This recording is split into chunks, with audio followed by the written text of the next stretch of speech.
Hey, good afternoon. It is December 7th, 2025. I think the last time I had a video out was Saturday. Yeah, if that's when I did my last one. Yeah, probably Saturday. My computer pretty much died.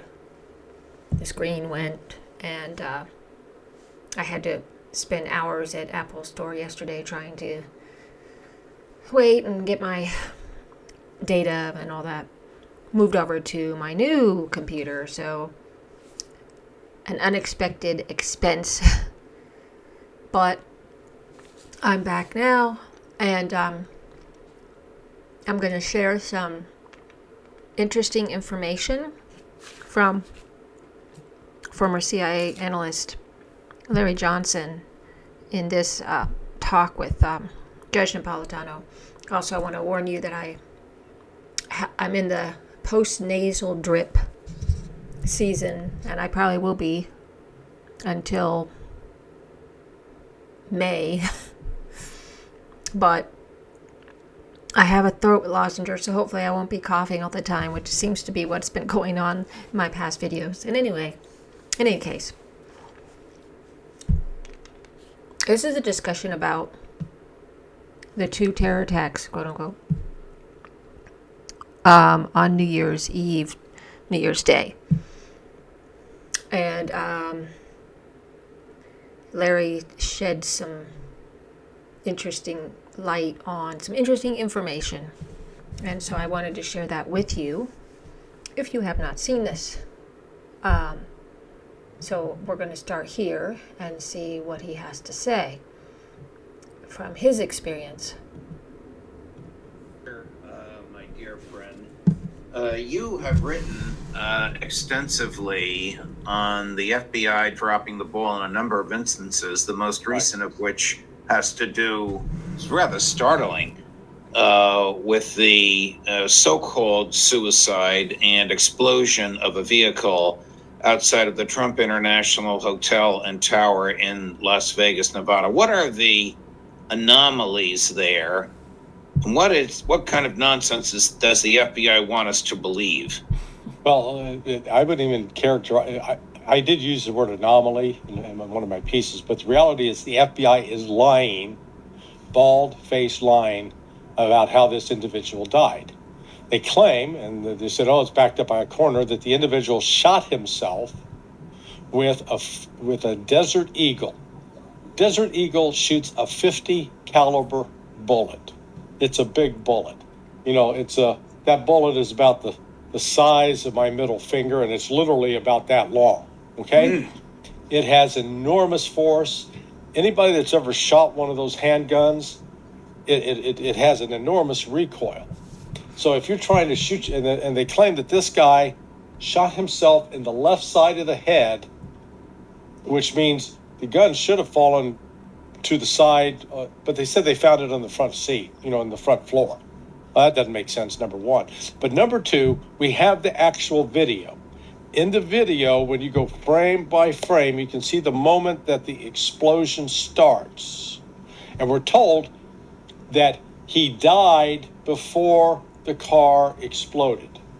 But you can see very clearly in the video, the individual in the driver's seat, and I refer to the individual because I'm not certain it was this Matthew Leivelsberger, who they claim it was. You see this individual sitting upright, head is upright. You would see the gun in the left hand. You don't see the gun in the left hand. You would see the explosion. A big fireball comes out the end of that gun when it's fired. You don't see a fireball. You don't see a flash of light. What you see is the individual sitting there, and then this explosion starts from down below. Now, some people said, well, he could have exploded the car by shooting the firearm into the battery, except that's not the FBI story. The FBI story is he shot and killed himself, then the vehicle detonated. There's something really, really wrong with this story. Why is the FBI lying about it? The other dimension is that I want to remind you that in my last video, I shared Daniel Davis's information and the video showing. He showed the video of the car, the Cybertruck, a minute or so before the explosion started. And so if you watch that and you've been following that, you know what Larry's talking about here. So just wanted to make that point. Leibelsberger, he was 18 years in Special Forces, as part of Green Beret. And his duty assignment, the DOD confirmed this, I saw last night, per Jack Posobiec, that he was assigned to the barracks in Panzer Kaserne. Panzer Kaserne is a base southwest of Stuttgart, about 10 miles outside of Stuttgart. But it's not a base where you got a bunch of soldiers housed in barracks and they get out and drill every morning and march around and do their training. It's an admin post. And his real assignment was with European Special Operations Command, EUCOM, or USOC. And USOC, most likely assignment, inside, not outside, inside Ukraine, working with CIA. He was working on drones. So this Leibelsberger then all of a sudden comes back to the United States. And what's fascinating is there are a bunch of emails and manifestos released that are ostensibly tied to him, except some AI analysis of those materials suggests they're written by two different people, number one. And number two. Ooh. Well, that's interesting because I hadn't heard that until Larry mentioned that. So this is another important piece of information, that those two different messages coming from, I think he's talking about the email and then the phone ones, two different people. Some of the information that's contained in there, for example, he wrote in this one, allegedly wrote in this one email, yeah, I'm headed to Mexico. Well, the next thing you know, he shows up. He's in Las Vegas. That's not Mexico. He's in Las Vegas. So what do you think is going on here? I don't know.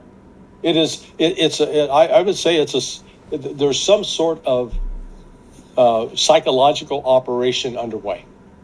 It makes no sense.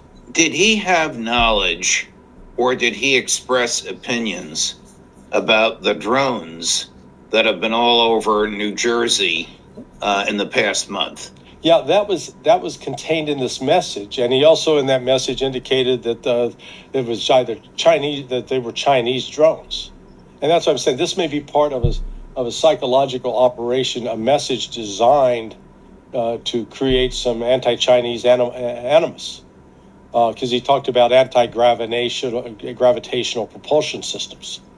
Now, some could say, well, he was a Green Beret. He wouldn't necessarily have access to that kind of, to the what they call the unidentified aerial phenomena, the UAPs, used to be called UFOs.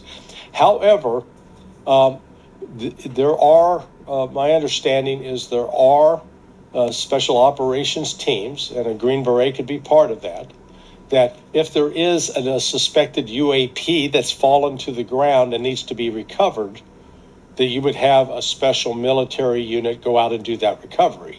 And those people involved in such recovery operations would have special access program, aka SAP, clearances.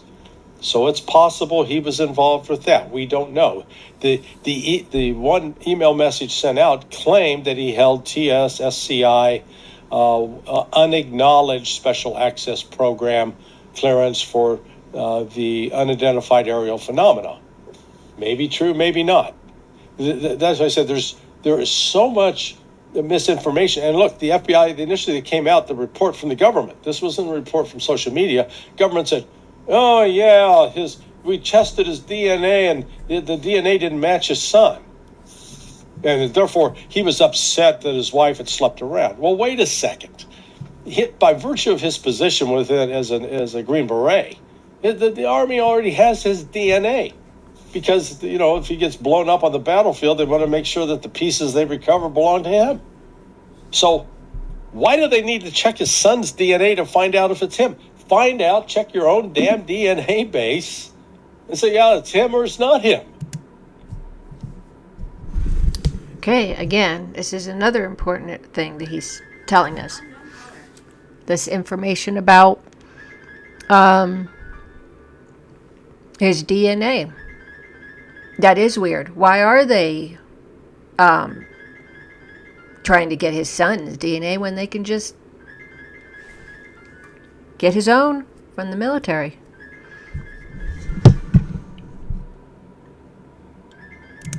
Was somebody else killed in that car and not this fellow? We don't know. We don't know. And so you got to ask yourself, why is the government creating such confusion around this? And confusion around the fellow in New Orleans. One of the things they come up with is that, they were all at Fort Bragg, but it doesn't necessarily mean they were all at Fort Bragg at the same time.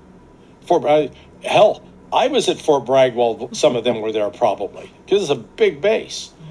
And the Green Beret, that's where they're trained and qualified. That's where they go through their qualification course on Fort Bragg, and they conduct their final exercise there.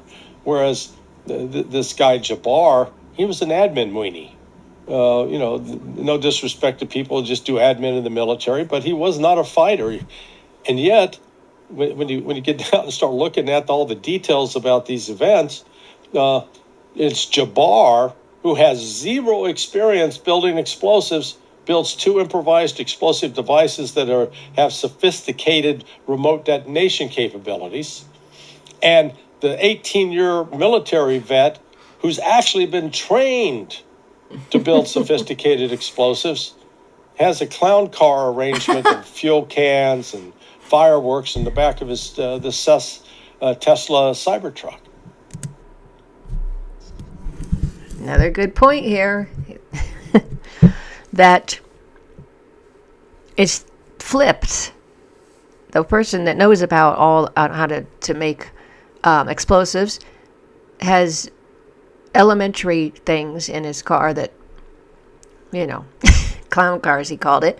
And then the other one, Jabbar, he supposedly has all these, by the way, in the video with the ridiculous video, and that journalist kept saying, I have all these chemicals around, which I still can't get over how stupid that video is. And if people actually believe that, I don't know how. It's the most unprofessional, unrealistic, staged video I've seen in a long time. In any case, yeah. So another good point by Larry. Very, very, very odd. So, have you seen the video of Jabbar taken from the Apple glasses that he had, showing him scoping out Bourbon Street? Yeah, well, just ask now, yourself. Now, you and I know the government had that video at the time he made it, because everything you do and say and communicate via your mobile devices, the government has. Well, yeah, they haven't buying, but not putting anything it captures to any good use to keep people safe. It doesn't really guarantee necessarily that, although it had been collected, that they would have been able to recognize it or identify it as an immediate threat. But ask yourself this question. This guy was in financial straits, difficult straits. He was not making tons of money. He didn't have a steady job. How does he afford a $2,000 pair of glasses? Okay? These are not your $50 bifocals that you pick up at Kmart or Walmart. The implication that I'm hearing from you is that Jabbar had help. Yes. And Lavelsberger may not be the person who died in that car. Or if he did, he was murdered. He didn't kill himself. Those are all possibilities. Because I can say honestly, I don't know. What I do know is we're looking at all of these unusual red flags. That we've got video evidence that the FBI, the government, is lying about how that man died. They said he put a bullet in his head before the explosion went off. Categorical, irrefutable evidence that that's not true. So why are they lying about that? It's not that, our investigators made a mistake. No, come on. And then the other thing is the ID documents. I mean, this was a raging conflagration inside that car, yet miraculously, the passport and the ID card survive. His body's burned beyond recognition, but everything else is, hey, it's readable. We can see who it was. Exactly. So, and yeah, I mean, I brought that up in the last video I did. I'm like, oh, isn't that miraculous how these two paper items, so that you can figure out who the man was. I mean, saw that in 9/11 as well. part of what the message released in those manifestos are about how the Chinese are a threat. And the messages released at Jabbar as these Muslims are a threat. We got to watch out for those Muslims.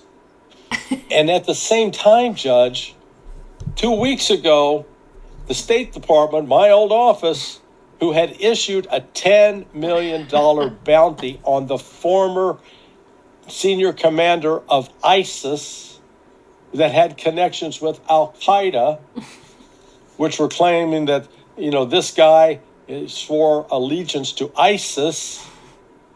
Yeah, that's Al-Jilani. And we're now taking the $10 million bounty off his head, dressing him up in a suit. I've said it's like, I don't know if you ever watched that television show. I actually did, I admit it. Queer Eye for the Straight Guy, 4 gay guys who'd go in and fix up some heterosexual schlub, actually make him presentable. That's what we've done with Jelani in Syria. All of a sudden he's wearing a beard and he looks very dignified and, he's not chopping heads off anymore. Right, so you got to say, what's going on here? Because we've got the CIA on one hand, playing buddy with ISIS. And then on the other hand, it's ISIS. We got to be afraid. They're killing us all. And we're being told, the message is out there, we got 1,000 undercover ISIS operatives in this country ready to launch terrorist attacks. Well, maybe we do, maybe we don't. But what I see is a lot of media manipulation going on. Chinese, ISIS, Chinese, ISIS. And yet, the government then turns around and lies about critical aspects of this. Or they cover up information. The guy that tried to kill Trump at West Palm, Ryan Ralph, he reportedly, and I don't have a definitive number on this, at least 20 visits to Fort Bragg over the last 20 years, or over 140 visits. Judge, I was on Fort Bragg probably between 1994 and 2016, 4 times a year at least. So, well over 100 times. After 9/11, the only way you could get on that base is you had to have a military ID or you had to have a contractor's badge that you were cleared onto it. And there's another point that he's making. You have to get on the base only if you have an ID. And, that was the case when I was living on military bases anyway. But, of course, he's saying it's even stricter after 9/11. So else had to go through a long line and be vetted, etc. And you had to be able to explain why were we going on to the base. You couldn't just show up and say, I want to look around, see what's up. So what was he doing there that many times? All covered up. Well, pay no attention to that man over there. I'm just simply saying that the government's lying about a lot of things or not coming clean with this information. And we need to know why. Do we need the FBI? Okay. That's what I wanted to share with you for the most part. You can go finish watching. You can go to Judge Napolitano's channel and watch the rest with Larry if you're interested. But a lot of stuff here to ponder. Obviously, the news reports and what the FBI is saying are false. And I looked that up about the Livelsberger's info. I looked that up to see what any updates and all that, and they all say he likely or he shot himself in the head before, to commit suicide before the bombing. But none of that, the video evidence does not show any gun, any spark of a gun, his head being gone, or, nothing. And I thought it was very important when Larry said it's possible that, whoever was in that car, there's no guarantee it was him. What are they trying to do? It's almost like they use his passport and his ID to say it's him, but we don't know for sure it was him. And then the two different messages from supposedly written from two different people. So something's going on there. I know that the news cycles and the FBI reports, in every case that we've had these kind of things, the next thing you know, you don't hear anything. It goes off to the wayside, and nobody learns any more information. I'm hoping to keep on this and see what else is going on. Definitely in this day and age, it's less possible for the public to be fooled. That they can just say whatever and we take it and we just swallow it like, oh yeah. But people are much more awake now, and they realize what's going on, that, once you've been lied this many times by the intel and the mainstream media and all that, you learn not to believe most of this. And then we have the evidence that shows that it didn't happen. Now here I go with my cough again. So I'm going to wrap up. I've got a few other videos to do later. Thanks for watching. Please follow my channel, like my videos, share my channel, share my videos. Until next time.